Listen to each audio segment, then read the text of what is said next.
guys, I'm back again, R4UL TV with a car review, Volvo C30 2010 plate, and this one, even though it looks like the R design one, like the top of the range one, it's not. It's a 1.6 petrol. Let's see what it's all about. Let's do this.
Interior of this car, not the interior, we'll start off with the dashboard.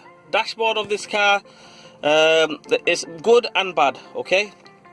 The thing is, up to here, looks really nice, okay? With the brushed silver, feel nice touch, the button knobs and buttons looks nice.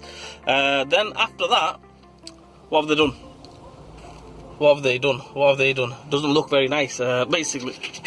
Cheap feel to it, and I'll be straight up honest with you, it's like they've run out of ideas. They got to here and then they thought, right, we've got everything in there and that's it, we'll leave the rest of it plain. Fair enough, you do leave things plain, but you know, on certain cars you get the nice stitching, you get a nice feel. This is like plasticky feel, not very nice. But if you look at it, look at the display there, crisp, clear, absolutely fantastic, can't fault it there. The one little issue I have with it, which I don't like, is the buttons. The buttons, I mean, what have they done here? I mean, I'm not a big guy, okay? I'm a small guy, and I'll be straight up honest with you. If a 6'5" giant or a 7' giant gets in this car and wants to press the button, instead of pressing, he's going to be pressing the wrong buttons all the time, okay? And yeah, look how small the buttons are. Right, okay, that's one thing, microscopic obviously, but you know, that's not that bad anyway. Right, it looks nice, the brushed silver looks nice. One little issue I have is, what were they thinking of this big massive hole going around the back here? I'll put my hand through here, that you can come out that way. So yeah, I don't know what they're thinking of there. It looks like, to me, it was an afterthought. This dashboard was an afterthought. They put the dashboard in and they thought, hang on a minute, we haven't put the stereo in, we've not put the switches for the fan in, or the air conditioning in, or anything like that. So right, let's just stick that piece there. Right, but you know what, it looks elegant, it looks quite nice actually, that piece there. The center console display, everything looks nice. Yeah, you've got a cubby hole in here, you press that button, you get another cubby hole, a deeper one. You press the button here, you get a smaller one, right? You got a cubby hole in there. This is the R design one, so the seats, leather seats, with little kind of flaps there, so you can put all your stuffs in there as well. One here as well, you can put things in there as well. And yeah, you got the air conditioning, your cruise control, steering wheel. I have to say, the steering wheel, I don't know how it is in the top of the range one, but in this model, even though it's an R design steering wheel, it's massive. Steering wheel feels massive to me. No, I like the car. I mean, I really like it. Really, the seats are nice, comfortable place to sit in. The leg room in the back is not the best. The leg room in the front, obviously you'd expect it to be alright, but the leg room in the back, not the best. The stereo in this car is a banging stereo, nice stereo. I can't play anything because of copyright, infringement and everything, so just you have to take my word for it. Nice stereo, nice crisp clear display. I love the display. Look at the display, nice crisp clear, no messing about. You know, you got all your CD, well, the CDs in there. There you go, CD players there. fantastic. Nice, crisp, clear display. The speedometer, everything, nothing special there. Just a normal speedometer. Here you got your multifunction steering wheel with all the controls for the stereo and everything. And that's it. Exterior out of the car. We've checked the interior out. The dashboard, the seats and everything. Looks pretty much okay. Looks nice, decent enough car. And there's only one thing to do. Let's give it a drive. Let's see how this car drives. This is only the baby one. It's a 1.6 petrol. It's not the top of the range or anything. It's not the sports one. Even though it's got the sports kit on it, that's just for looks only, right? So it's a 1.6 petrol. I'll come to the main fault of this car, which I think, looks wise, it looks okay. I'm going to show you. This is what I mean. Looks wise on this car, all right. The front end looks very nice. I think it looks very nice. The front end, side, everything's good. Everything's all right. Everything's all right. Everything. What have they done to the back? I mean, where's the back gone? It's like they got to the back here and then just what, chopped it off. Look at the back end. Not nice at all. I don't like the back end of this car. The back end of this car looks awful for my money. That's my opinion. People might like it out there, but my opinion, the back end looks terrible. Anyway, let's give it a drive. Let's see how this car drives. Right, we're not going to go for performance-wise. This car, performance-wise, is not the best, obviously. It's only the 1.6 petrol. We're just going to go for the drivability, comfort and everything. If you're in the market to buy a second-hand Volvo C30 1.6, if you pass your driving test new, obviously you can't go for the turbo or anything like that, you know, unless you got deep pockets.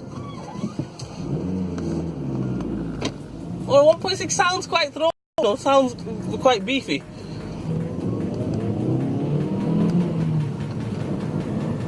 Well, the pull is okay for a 1.6. You can't ask much more than that, you know. The pull is okay. I would say the steering doesn't feel too bad, feels okay. The gear change, I'm not liking the gear change that much, but it's okay. It's on the borderline, it's alright.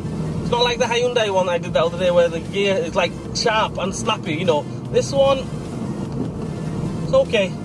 It's not the top of the range one, it's not the sports one, so obviously it might be like that. Another thing I have to say, smooth, quite smooth. Quite comfortable. I'm sitting here, give it some in second gear.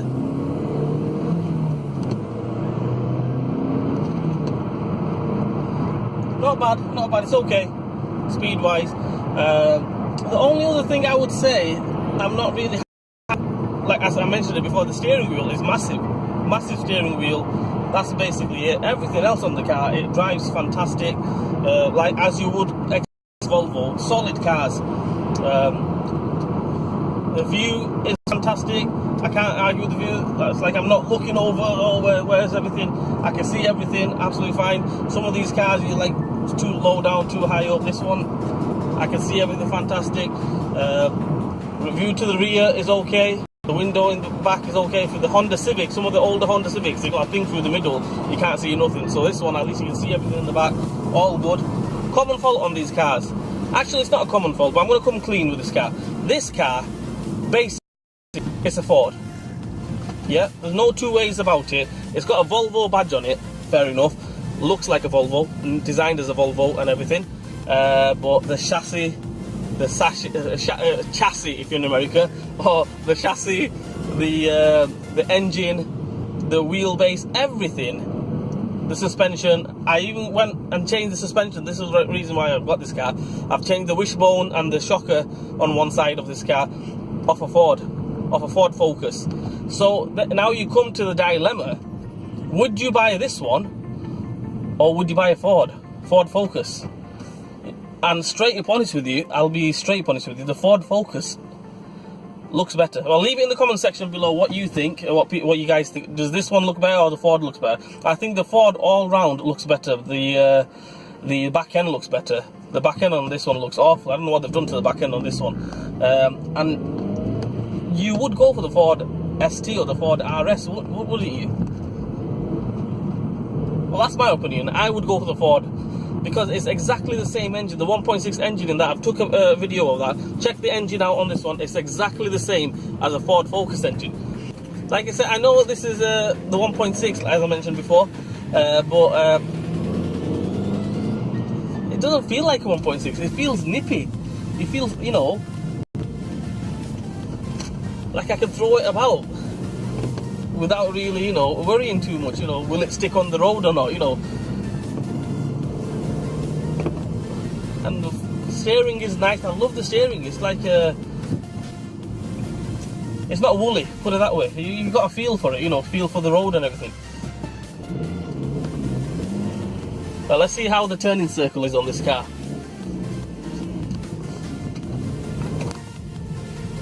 Okay, not bad.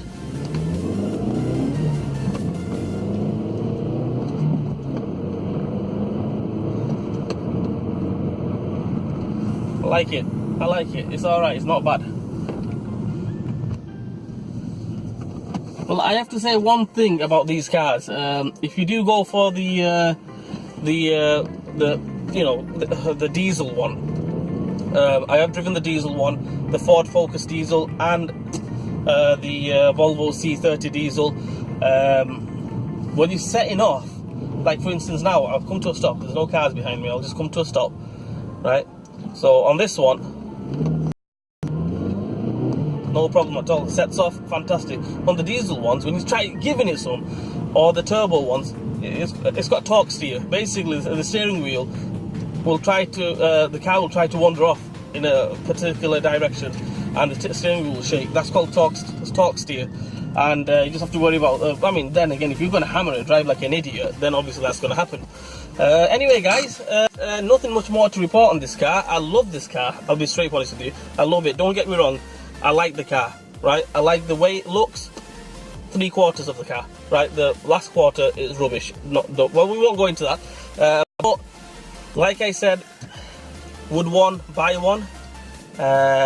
Even though I like the car, I like the design and everything, no, I wouldn't. I'd go for the Ford Focus. The Ford Focus ST, the Ford Focus RS. You know, I'd go for that one. Even the Ford Focus, not the ST version, the 1.6, but you can get like the kit of the RS kit and everything. I would buy one of them. Because Volvos, basically this is a Ford Focus, yeah. So yeah. Anyway, guys, hope that helps you out. Please don't get mad at me if you have got a Volvo. I didn't say it's a rubbish car. I said I would prefer the Focus. Don't get mad at me, please. Leave it in the comment section below if you think the Volvo is better, or if you think the Ford's better. Volvo, let's face it, they've come into the market now a couple of years ago. In the the new generation kind of thing, they're going for the the younger generation. But before that, they were old man's car. Right, anyway, yeah. So anyway, guys, like, share and subscribe to my channel. Hit that bell button for me. Hit that notification button for me. Leave a comment in the comment section below. Hope you enjoyed this one. If you like this video, give me a thumbs up, and I will see you guys soon.